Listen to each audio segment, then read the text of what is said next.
புதுசா ஒரு சாமியார் வந்திருக்காரா, வாங்கடா டேய்.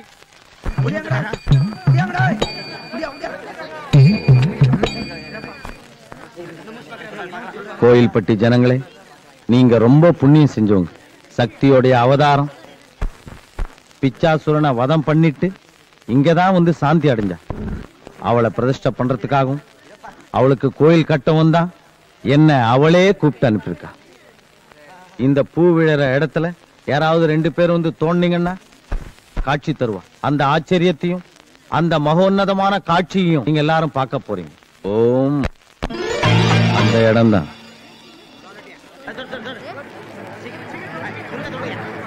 ஓம்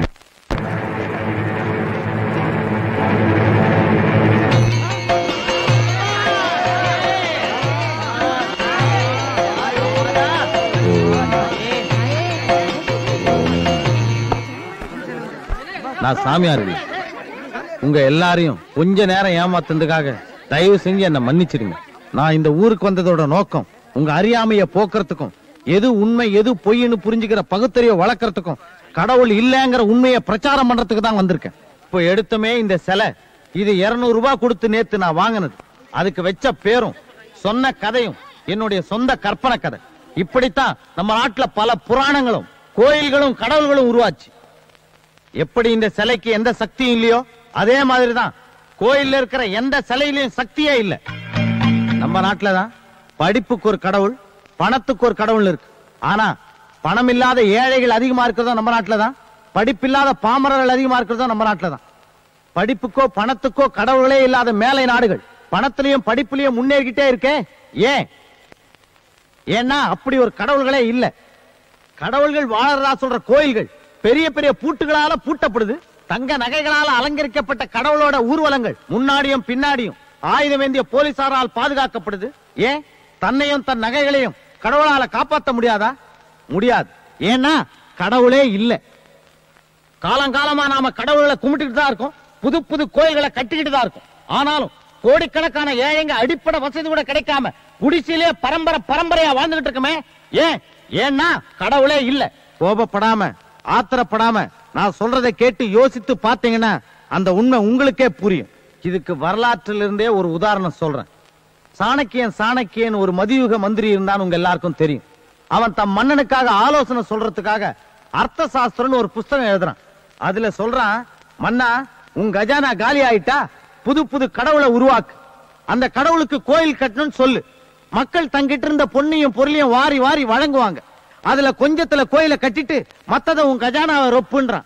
அதுதான் அன்னைக்கு நடந்தது, இன்னைக்கும் தொடருது. இதை இப்படியே விட்டுட்டோம்னா புது புது கடவுள்களும் கோயில்களும் உருவாக்கிக்கிட்டு தான் இருப்பாங்க.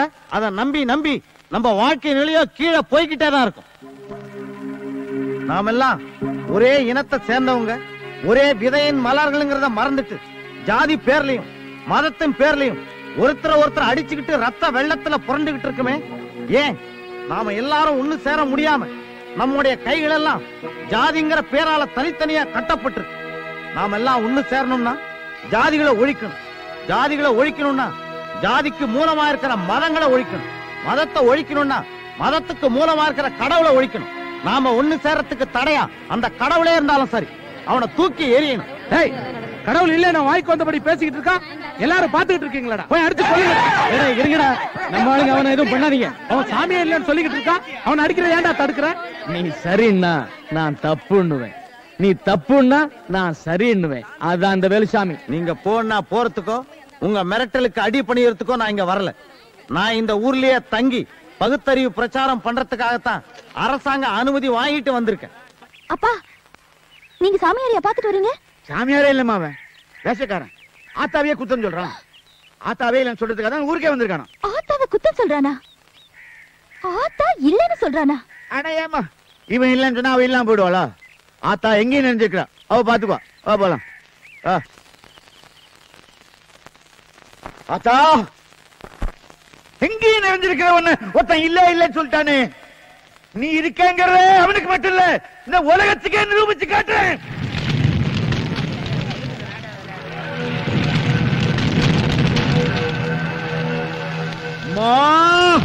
அகிலாண்டேஸ்வரி, நாங்க மூட்டி இருக்கிறது தீ இல்லமா, நீ அண்டத்தை ஆட்டி படைச்சுக்கிட்டு இருக்க உன்னை இல்லேன்னு சொல்ற எல்லா மனுஷங்களுக்கு நீ இருக்கிறத காட்டு. ஆயே, உன்னை விட எனக்கே முசிறு பெருசு இல்ல. ஒவ்வொரு கயிறா அறுத்துக்கிட்டு இந்த தீய நான் இறங்க போறேன்.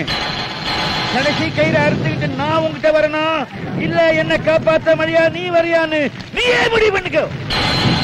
மழை வரலைங்களில் கடவுள் இல்லை என்று அர்த்தம் ஆகுமா? எந்த எல்லாம் கூட்டம் கூடி இப்படி வேடிக்கை பார்த்து நெருப்பு இருந்தா போலீஸ் கேஸ் ஆயிடும். இறங்கி வாங்கோ. இந்த நெருப்பு என் மக பார்வதி மூட்டினதியா. நான் நெருப்புல விழுந்ததுனால ஊருக்கோ உங்களுக்கோ எந்த பிரச்சனையும் வந்துடாது. இது எங்களுக்கும் ஆத்தாளுக்கு உள்ள பிரச்சனை. ஆமா, உங்களை பார்த்தா அந்த அபிராமி பற்றே கலியுகத்துல அவதாரம் எடுத்து வந்த மாதிரி இருக்கு மாமா. நீங்க நிரூபிங்க மாமா ஆத்தா இருக்கான்னு.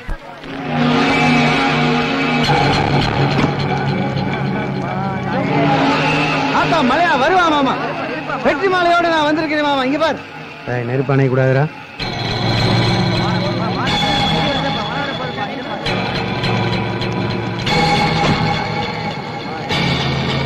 பார்வதிய பற மஞ்சள் புடவைல மாம்பழம் மாதிரி.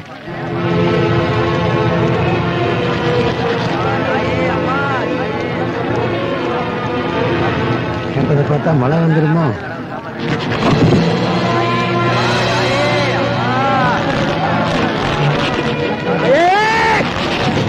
கல்யாணி நான் இந்த கையை எடுத்துக்கிறேன். வரமாட்டியா? அங்க இருந்து செஞ்சு சேவை போதுண்டா. என்கிட்ட வந்துடுறாங்கயா. வந்துடுறேன்.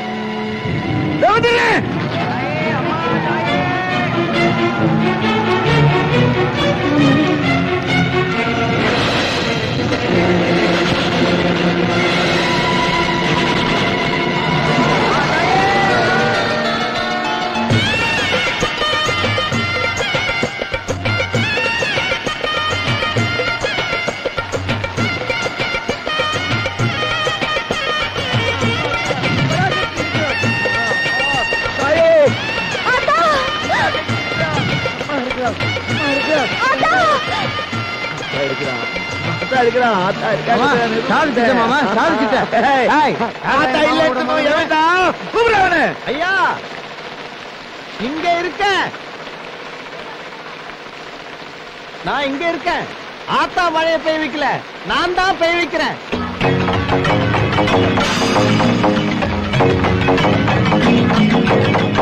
ஐயா, பூசாரிங்க கேட்ட போதெல்லாம் மழை வந்துருச்சுன்னு வச்சுக்கீங்க, பஞ்சம் இருந்திருக்காது, பட்டினி இருந்திருக்காது. அனாவசியமா நீங்க நெருப்புல விழுந்து செத்து போயிருந்தீங்கன்னா உங்க பொண்ணு அனாதையா இருக்கும், ஊர் ஜனங்க எல்லாம் உச்சி கொட்டிட்டு போயிருப்பாங்க. இனிமே இந்த மாதிரி விஷ பரீட்சை எல்லாம் இறங்காதீங்க. நீ நினைச்சிட்டு இருக்க, நீ செஞ்சதான். ஆத்தாதான் உனக்குள்ள பூந்து உன் மூலமா மழையை பெய்ய வச்சிருக்கான். பாருங்கய்யா, யாரும் எனக்கு தெரியாம என்னோட மனசுக்குள்ள போக முடியாது. உங்க மூட நம்பிக்கையில நீங்க இந்த நெருப்புல வந்து சாகறதுக்கும் தயங்க மாட்டீங்கன்னு எனக்கு தெரியும். இது உங்களை காப்பாத்தணும்னு நானே எடுத்த முடிவு. நீ என்னடா முடிவு பண்றது? அவசரப்பட்டு மாமாவோட பக்தியை சோதிச்சிட்டியாடா. நீ தண்ணி அடிக்கலன்னா ஆத்தா மலையை வர வச்சிருப்பா, இல்லாட்டி எம்மூல தண்ணி அடிக்க வச்சிருப்பா. இங்க பா, இதுக்கு மேல இந்த ஊர்ல நீ இருக்கணும்னா ஒழுங்கா ஆத்தா கால விழுந்து மன்னிப்பு கேட்டு பொட்டி கடை வச்சு பழச்சுக்கு போ. இல்ல இந்த ஊரை விட்டு காலி பண்ண வேண்டி இருக்கும். ஆமா, அந்த ஆளை ஏன் ஊரை விட்டு போக சொல்றீங்க?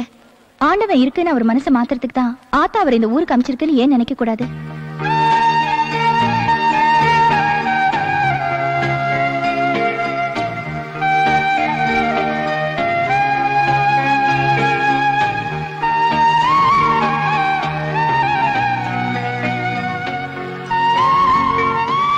என்ன பண்றீங்க? உங்களுக்கு வேணுமா இன்னைக்கு நடந்தது கல்யாணமா இருக்கலாம், ஆனா என்னைக்கு என் கொள்கையை நீங்க ஏத்துக்கிறீங்களோ அன்னைக்குதான் நம்முடைய உண்மையான கல்யாண நாள். இது ஆத்தா எடுத்த முடிவு. உங்களையும் என்னையும் சேர்த்து வச்சதே உங்களை மாத்துறதுக்கு. ஆத்தா இவ்வளவு நல்லவரா இருக்கீங்களே, ஏன் பக்தி இல்லாம இருக்கீங்க? ஆத்தா இல்லன்னு ஏன் சொல்றீங்க? இதனால உங்களுக்கு என்ன கிடைக்க போகுது? பக்தி தாமா மனிதாபிமானத்துக்கு பெரிய தடை. கடவுள் பக்தி இருக்கிறவன் பக்கத்திலே ஒருத்தன் கஷ்டப்பட்டா கூட இது அவன் விதி, தலையெழுத்து, போன ஜென்மத்துல செஞ்ச பாவம், கடவுள் அவனுக்கு கொடுத்த தண்டனைன்னு சொல்லிட்டு உதவி செய்ய முடிஞ்சா கூட செய்யாமையே போயிடுவான். ஆனா கடவுள் இல்லன்னு சொல்ற நாத்திகன் மனுஷனுக்கு மனுஷன் தான் உதவி செய்யணும், வேற எந்த சக்தியும் வந்து உதவி செய்யாதுங்கிறத புரிஞ்சுக்கிட்டு அடுத்த மனுஷனுக்கு தன்னால முடிஞ்ச உதவியை செய்வான். இதெல்லாம் போக போக உங்களுக்கு புரியும். இந்த கல்யாணத்தையே நான் உங்களை மாத்துறதுக்கு கிடைச்ச ஒரு சந்தர்ப்பமா தான் எடுத்துக்கிட்டேன். சரிங்க, நான் வெளியே படுத்துக்கிறேன், நீங்க நிம்மதியா தூங்குங்க, தாப்பா போட்டுங்க.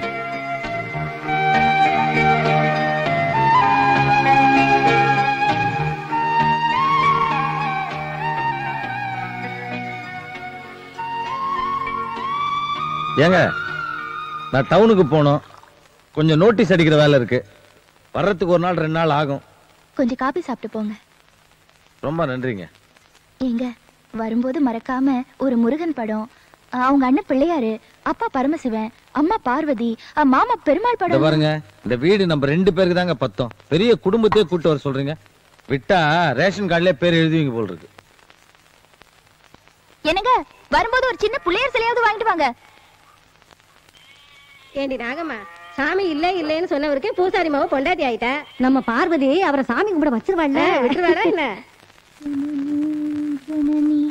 ஜெகம் நீ அகம் நீ ஜெகத்காரணி நீ பரிபூரணி நீ ஜெகத்காரணி நீ.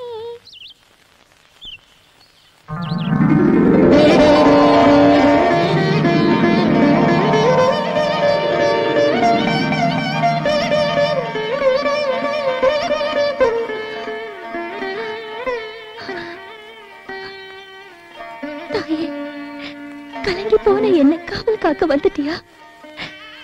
நீ இல்லன்னு சொல்ற என் புருஷன் கிட்ட நீ இருக்கேன்னு சொல்ல என் வீடு தேடி வந்துட்டியா தாயே? நாகம்மாவா அவதரிச்சு என் வீடு தேடி வந்துட்டியா?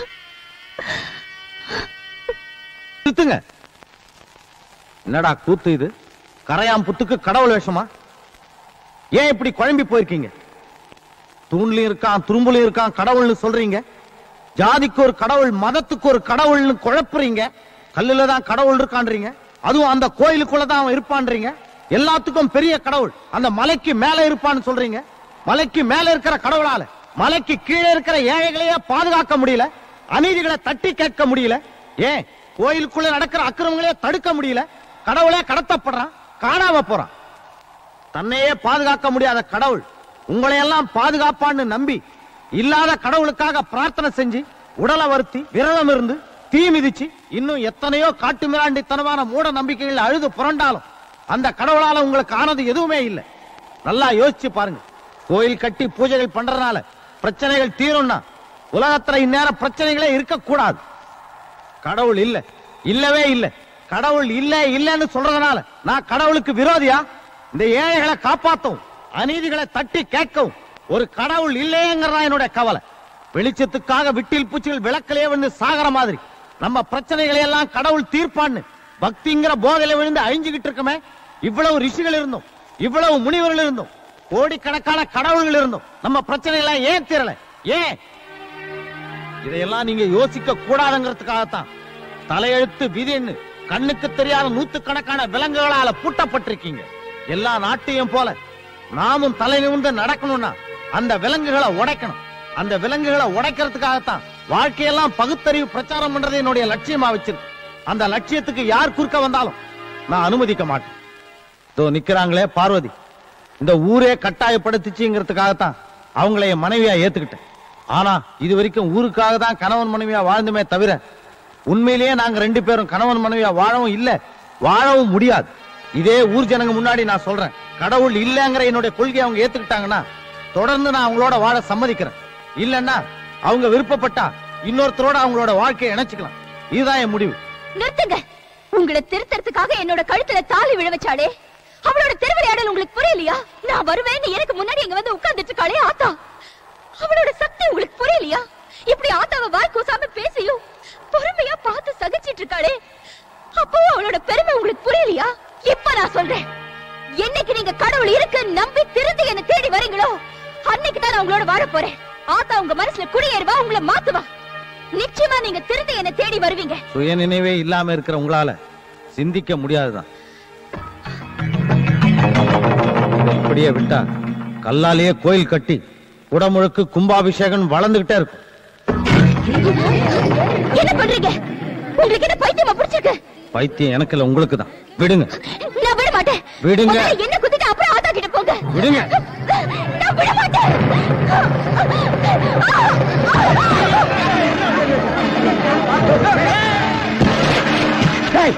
இத்தனை நாள் இவன் கடவுள் வாயில தான் சொல்லிட்டு இருந்தான். இன்னைக்கு நான் கடவுள் மேலே கை வச்சுட்டா பார்த்துட்டு சும்மா இருக்கீங்களா? அடிச்சு கொல்லுங்க.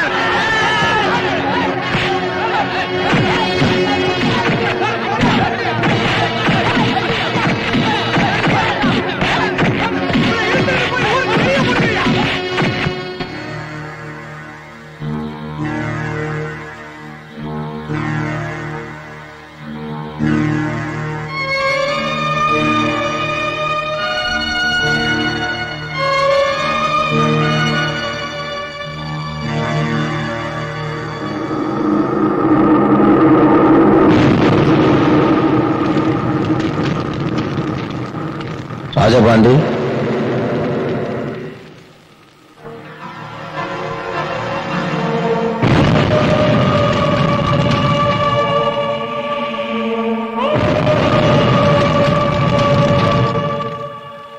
யாரு? கடவுள். கடவுளா? எங்களை சேர்த்து வச்சது நீதான். இப்ப எங்களை பிரிச்சு வச்சுட்டே தாயே. உன்னை இடிச்சதுக்கு ஊர்க்காரங்க அவருக்கு தண்டனை கொடுத்துட்டாங்க. நீ எந்த தண்டனையும் கொடுத்துறாத. அவர் ரொம்ப நல்லவரு, ரொம்ப நல்லவரு. அவரை காப்பாத்தி நீதான் என்னோட சேர்த்து வைக்கணும்.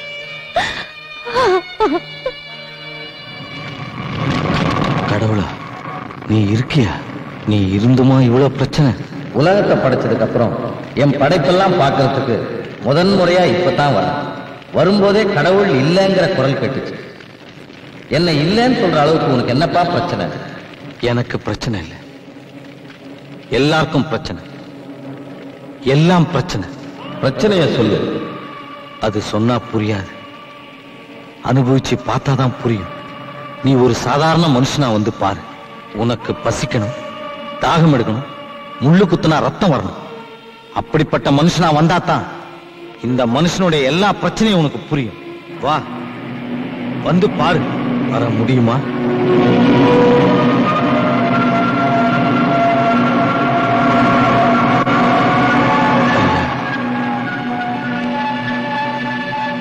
நீதானே சொன்ன சராசரி மனுஷனா வரணும்னு? அதான் ரொம்ப சராசரி மனுஷனா வந்திருக்கேன். நீங்க தான் கடவுள்னு யார்கிட்டயும் சொல்லவே கூடாது. சரி, எந்த நேரத்திலையும் உங்களுடைய எந்த சக்தியையும் பயன்படுத்தக்கூடாது. சக்தியை பயன்படுத்துறதா? இனிமே எனக்கே ஏதாவது ஒரு பிரச்சனைனா கூட நான் எந்த சக்தியும் பயன்படுத்த முடியாது. நீ தானே சராசரி மனுஷனா வரணும்னு சொன்ன. இனிமே எனக்கே ஏதாவது கஷ்டம்னா கூட நீ தான் என்ன காப்பாத்தணும். போலாமா? மனுஷா, கடவுள் இல்ல இல்லைன்னு சொல்லிட்டு இருந்த, இப்பதான் நானே முன்னாடி வந்துட்டேன். இனியாவது கடவுள் இருக்கிறான்னு சொல்லுவியா? மன்னிக்கணையா, நீங்க இருந்தும் இங்க இவ்வளவு பிரச்சனை என்ன? நீங்க இருக்கிறதும் இல்லாம இருக்கிறதும் என்ன பொறுத்த வரைக்கும் ஒண்ணுதான். ஒருவேளை இந்த மனுஷனுடைய எல்லா பிரச்சனையும் நீங்க தீர்த்துட்டீங்கன்னா நான் கடவுள் இருக்காருன்னு ஒத்துக்கிட்டு கடவுள் இருக்காரு இருக்காருன்னு நானே பிரச்சாரம் பண்ணுவேன்.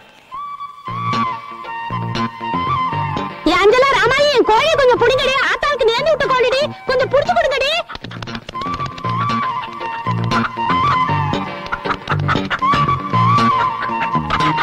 பார்வதி, திருவிழாவுக்கு நேர்ந்து விட்ட கோழி இது. எந்த களவாணி பைய வீட்லயாவது குழம்பாயிடுச்சோன்னு பயந்தே போயிட்டேன். ஏன் பார்வதி, உன் புருஷனை பத்தி ஏதாவது தகவல் கிடைச்சதாமா? அம்மா மேல பாரத்தை போட்டுட்டேங்கா. எல்லாத்தையும் அவ நல்லபடியா முடிச்சு வைப்பா. என்னங்க ஆச்சரியமா இருக்கா? இல்ல மனுஷா, நான் மனுஷனை வெறுமனே தான் படைச்சேன். ஆனா என்னத்தெல்லாம் கண்டுபிடிச்சிருக்கா மனுஷன். நினைச்சா ரொம்ப சந்தோஷமா இருப்பா. இதெல்லாம் நீங்க கொடுத்த மூளையை ஆக்கப்பூர்வமா பயன்படுத்தினால வந்த கண்டுபிடிப்புங்கய்யா. மனுஷா, இந்த வாகனத்துல போனா சீக்கிரமா ஒரு இடத்துல இருந்து இன்னொரு இடத்துக்கு போலான்னு சொன்னேன் இல்லையா? அந்த வாகனத்துல ஒண்ணு எடுத்துக்க. இல்லையா, அதெல்லாம் நினைச்சா எடுத்துக்க முடியாதியா. ஏன்? அது மனுஷனுக்காக மனுஷன் படைச்சதானே. அதுல நாம ஒண்ணு எடுத்துல என்ன தப்பு? அதுக்கெல்லாம் காசு வேணையா. காசா? இது என்ன புதுசா சொல்ற? இதுவும் மனுஷன் கண்டுபிடிச்சதானே? ஆமா ஐயா, இன்னைக்கு உலகத்துல கடவுளும் காசும் தான் மிகப்பெரிய பிரச்சனை. பார்க்க தானே போறீங்க, வாங்க. கடவுளே முருகா.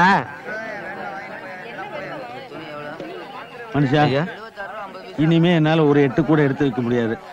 பசி தாங்க முடியல, கையால வலி பின்னுது. இதுக்கு தான் உங்ககிட்ட கடவுளாவே இருந்துறேன். பசிக்காது தூக்க வரான்னு சொன்னேன். நீ கேட்டியா? மனுஷன் மாதிரியே பசிக்கணும், ரத்தம் வரணும், வலிக்கணும்னா இதெல்லாம் வருது. திடீர்னு பசிக்குதுங்கிறீங்க, சாப்பிடறதுக்கு ஒண்ணு இல்ல, கையில காசு வேற இல்ல. ஐயா ஒரு நிமிஷம் இருங்க, இதோ வந்துடுறேன். என்னது பழத்தோட்டமே இவ்வளவு கவர்ச்சிகரமா தூங்குது? மனுஷன் சாப்பிடறதுக்கு ஒண்ணுமே இல்லைங்கிறானே. ஒருவேளை மனுஷங்கள்ல பட்டிருக்காது. எதை கேட்டாலும் காசு காசுங்கிறானே. என்னதான் காசோ? அடடா, பார்த்தோனே பறிச்சு சாப்பிடணும் போல இருக்கு. அவ்வளவு அழகா கட்டி. சார் வாங்க சார், ரஸ்தாலி சாப்பிடுங்க சார், மாம்பழம் சாப்பிடுங்க சார், ஆப்பிள் சாப்பிடுங்க sir. A class quality sir, சாப்பிட்டு பாருங்க சார். நான் திராட்சை சாப்பிடுறேன். எதை வேணாலும் சாப்பிடுங்க சார். எவ்வளவு சாப்பிடுங்க சார்? இப்ப எப்படி சொல்ல முடியும்? வயிறார சாப்பிட்டதுக்கு அப்புறம் தான் சொல்ல முடியும். அந்த வாழைப்பழத்தை எடுங்க. இந்தா சார். ஆப்பிள் சாப்பிடுறியா சார்? அப்பா திருப்தியா இருக்கு. வரட்டுமா? வரட்டுமாவா? 18 ரூபா 50 காசு ஆச்சு. காசா? என்ன எல்லாரும் அதே அப்படின்னா? அப்படின்னா என்னவா? கிண்டலா? காசு வையா. இல்ல மனுஷா, எல்லாரும் காசு காசுங்கிறீங்களே, அது என்னது? ஊர்வனவா, பரப்பனவா, பறவையினமா, விலங்கினமா? என்னயா காசு கொடுனா ஆக்ட் கொடுக்குறியா? இல்ல மனுஷா, முதல்ல காசு கொடுன, இப்ப ஆக்ட் கொடுங்கற. எதை கொடுத்தா மனுஷன் பசியாத்த முடியும்னு தெரியலையே. யோ, இது மாதிரி எத்தனை பேர் கிளம்பி இருக்கீங்க? நானும் இன்னொரு மனிதனும். அதோ வர்றாரு. அவர் அடிக்காதீங்க, அடிக்காதீங்க. அடிக்காதீங்க. ஏன் அவரை போய் அடிக்க பாக்குறீங்களா? என்ன அவர் பெரிய கடவுளா? பணம் தொட்டு காசு கொடுக்காம போறா, கழுத்தாமட்டே கொடுப்பேன். ஐயா ஏன் நீங்க சாப்பிட்டீங்க? தானா சாப்பிடல, அவரா தான் எடுத்து கொடுத்தாரு. சாப்பிட்டதுக்கு அப்புறம் காசா என்னமோ கேக்குறாரு. என்ன ஆக்ட் பண்றான் பாரியா? அண்ணே ஏய் நிறுத்துங்கண்ணே, உண்மையிலேயே எங்க கிட்ட காசு இல்ல. கரெக்டா இன்னும் 18 ரூபா 50 காசு கொடுத்துருப்பா, இல்லைன்னா சட்டையை கட்டி வச்சுப்பையா. ஓஹோ, சட்டையை கட்டினா காசுக்கு சரியா? கொஞ்சம் இருங்க. என்ன பிரச்சனைங்க? யார் இவரு? போலீஸ், அத பத்தி அப்புறம் சொல்றேன். ஓஹோ, போலீஸ்னா சத்தம் போட்டு பேசணுமா? ஒண்ணுமே தெரியாத மாதிரி ஆக்ட் பண்றான் சார். 18 ரூபா பணத்தை தொட்டு காசு கொடுக்காம போறான் சார். ஆமா, இவனை பார்த்தா கேடி மாதிரி தான் தெரியுது. இவனை ஸ்டேஷனுக்கு கூட்டு போய் 4 தட்டு தட்டினா எல்லாம் சரியா போயிடும். நடைய ஸ்டேஷனுக்கு. சார் 18 ரூபா 50 காசு சார். ஏயா 18 ரூபா 50 பைசா ஏமாத்துறனா நீ எவ்வளவு பெரிய கேடியா இருப்ப? சரி ஒரு 10 ரூபா விடு, உன்னை விட்டுறேன். சார் நம்புங்க சார், காசு இல்ல. சரி, உனக்கும் வேணாம் எனக்கும் வேணாம், 5 ரூபா கொடுத்துரு. சார் உண்மையாவே காசு இல்ல. இருங்க மனுஷா, இப்ப புரிஞ்சிச்சு. தடியோட வந்து தராருன்னா அதான் போலீஸ். ஆமாங்கய்யா. ஏய், என்ன கிண்டலா பண்ற? யோ, வீட்ல பொண்டாட்டி கிட்ட சண்டை போட்டு காப்பி குடிக்காம வந்துட்டேன். ஒரு 2 ரூபாவாவது குடியா? ஏன் நம்ப மாட்டேங்கிறீங்க? இப்ப ஒரு பைசா இல்ல. 2 ரூபா கூட இல்லாம எதுக்குடா உயிர் வாழறீங்க? எங்கடா போய் சாவுங்கடா. சாவுறாங்க. 2 ரூபாய் இல்லைன்னா ஒரு மனுஷன் உயிரே வாழக்கூடாதா? 2 ரூபாய்ங்கிற உயிரோட முக்கியமான விஷயமா? ஆண்டவா, கடவுளே, இது வரைக்கும் நான் எதுவும் ஊருக்காகத்தான் கேட்டிருக்கேன். எனக்காக எதுவுமே கேட்டதில்லை. இன்னைக்கு எனக்காக கேட்க போறேன். என் பொண்ணுக்கு நல்ல வாழ்வு கொடு ஆண்டவா. என் பொண்ணுக்கு ஒரு நல்ல வாழ்க்கை கொடு ஆண்டவா. மனுஷா, இவ்வளவு பிரம்மாண்டமா பெருசா இருக்கு. இது யாரோட வீடு? ஐயா இது உங்களோட வீடு. என்னோட வீடா? இத வீடுன்னு சொல்ல மாட்டாங்க, கோயில்னு சொல்லுவாங்க. ஐயோ, நான் தான் இங்க இருக்கிறதே இல்லையே. இல்லாத எனக்கு எதுக்கு இவ்வளவு பெரிய வீடு? மனுஷா, ஐயா இங்க ஒரு மிகப்பெரிய வீடு இருக்கு. இதுவும் எனக்காக கட்டப்பட்ட கோயிலா? ஆமா ஐயா, இவங்க கடவுள் வேற. எங்க கடவுள் தான் உண்மையான கடவுள். எங்க கடவுளை தான் வழிபடணும்னு சொல்ற இன்னொரு பிரிவு. அப்போ கடவுள் இருக்குதுன்னு நம்பதிலேயே இன்னொரு பிரிவு இருக்கா? நிறைய பிரிவு இருக்குயா. அதுக்கு பேர் தான் மதம். யானைக்கு ஆத்திரம் வந்தா, அறிவு இழந்தா, அழிவு வேலையில் ஈடுபட்டா யானைக்கு மதம் பிடிச்சிட்டு சொல்றீங்க. ஆனா மனுஷன் தனக்கு ரொம்ப பிடிச்சமான ஒரு விஷயத்துக்கு ஏன் மதம்னு பேர் வச்சிருக்கான்?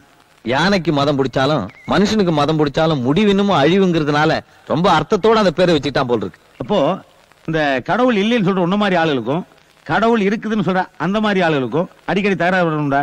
கடவுள் இல்லைங்கிறவன் கோயில இடிச்சுதா சரித்திரமே இல்லையா? ஆனா கடவுள் இருக்குதுன்னு சொல்லிக்கிறவன் தான் ஒருத்தன் கோயில ஒருத்தன் இடிச்சுக்கிறதும் ஒருத்தனை வெட்டிக்கிறதும் ரொம்ப வழக்கமாயிடுச்சு. அப்படியா? அப்ப கடவுள் இருக்குதுன்னு சொல்றவன் கடவுளோட வீடு கோயில் அதையே இடிப்பானா? இடிச்சிருக்கானே. அப்ப நீங்க சொல்றீங்க அவனு செய்யறாங்க.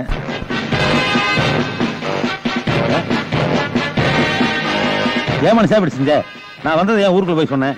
நான் கடவுளுங்கிற விஷயத்தை வெளியே சொல்லக்கூடாதுன்னு சொல்லிட்டு இப்ப நீயே போய் சொல்லிருக்கியே. ஐயா அது நீங்க இல்ல, ஒரு மனுஷன் தன்னை கடவுள்னு சொல்லிட்டு இருக்கான். உங்களாவன்? ஐயோ, வரவேற்பு நான் எனக்கு நினைச்சுல. ஆமா, இதெல்லாம் எதுக்கு? வருமானம் ஐயா, வியாபாரம். இதுல கூடவா? ஆமாங்கய்யா, இவன மாதிரி ஒருத்தன் கிடையாது. லட்சக்கணக்கான சாமியாருங்க இந்த நாட்டுல இருக்கானுங்க. அவனுங்களுக்காக இந்த ஜனங்க கோடிக்கணக்கான ரூபாய்களை குடுக்கறானுங்க. அதுல அவனுங்க சுகபோகமா வாழ்ந்துட்டு இருக்கானுங்க. ஐயோ, உங்க ஆளுக்கு பெரிய ஜித்தனா இருப்பாங்க. சாதாரணமா நினைக்காதீங்க. ஆமா, இவன் பேர் என்ன? என்னமோ. அட பாவி, ஏயா இப்படி எல்லாம் பண்றியே, உனக்கே நல்லா இருக்கா? பக்தனே மங்களம் உண்டாகட்டும். என்ன பூ கொடுக்குறான்? ஏயா இப்படி அநியாயம் பண்ணி கேட்டா எனக்கே வரம் கொடுத்துட்டு போறான். யார் கை நீட்டாலும் போதும் வரம் கொடுத்துருவானுங்க. இதுதான் இவனுங்க ஸ்டைலு. ஐயோ, நான் எதிர்பார்த்தது வந்த விட உங்க பூலோகம் ரொம்ப ஏடா கூடமா இருக்கு. இன்னும் ஒரு நிமிஷம் கூட நான் தங்க முடியாது. நான் கிளம்புறேன். ஐயா ஐயோ வேணாப்பா, விடுப்பா. அட விடுப்பா, கிளப்பா. நான் என்ன கெட்டுருவோம்ப்பா. அது வேண்டாப்பா, விடுப்பா. மனுஷனா வந்த கொஞ்ச நேரத்துக்கு உங்களால தாங்க முடியலன்னா மனுஷனாவே வாழ்ந்துட்டு இருக்கு எங்க நிலைமையை யோசித்து பாருங்க. இந்த பிரபஞ்சத்தை படைக்கும் போது கூட எனக்கு இவ்வளவு படபடப்பெல்லாம் வந்தது இல்ல. ஆனா பாக்குறதுக்கே ரொம்ப பதட்டமா இருக்குப்பா. ஹார்ட் அட்டாக் சொல்லுவியே, அது வந்துருமோன்னு எனக்கு ரொம்ப பயமா இருக்குப்பா. கவலைப்படாதீங்க, நிறைய டாக்டருங்க இருக்காங்க, நான் பாத்துக்கிறேன். மனுஷா, உன்ன மாதிரி ஒரு மனுஷன் பாதையில பரிதாபமா கிடக்கான். அதை பார்த்துட்டு மத்த மனுஷங்க சாதாரணமா போறாங்களே. ஐயோ மனுஷா, மனுஷா, மனுஷா, இவருக்கு என்ன பண்ணுது? ஐயா இவனுக்கு உடம்பு சரியில்லையா? அதுதான் குணப்படுத்துறது உங்க டாக்டர் இருக்காங்களே. ஆமா ஐயா, அதுக்கெல்லாம் காசு வேணுங்க. அதுக்கும் காசா? இவனை கூட்டிட்டு போறதுக்கு வண்டி வேணும். அதுதான் இத்தனை வாகனங்கள் போகுது. ஏதோ நிறுத்தினா தெரிஞ்சது. ஐயா மனுஷங்களே, மனுஷங்களே, ஐயா நீங்க இருங்க. ஐயா கொஞ்சம் வாகனத்தை நிறுத்துங்க. ஐயா ஐயா கொஞ்சம் வாகனத்தை நிறுத்துங்க. சக மனசு ஒருத்தர் சாக கிடக்குறான். ஐயா ஐயா ஐயா கொஞ்சம் வாகனத்தை நிறுத்துங்க. ஐயா ஐயா ஐயா ஐயா மனுஷங்களே, கொஞ்சம் வாகனத்தை நிறுத்துங்க. ஐயோ ஐயா கொஞ்சம் தயவு செய்து நிறுத்துங்க. ஐயா ஐயா கொஞ்சம் வண்டி நிறுத்துங்க. சக மனசு ஒருத்தர் சாக கிடக்குறான். கொஞ்சம் உதவி செய்யுங்க. வேலை போயா. ஐயா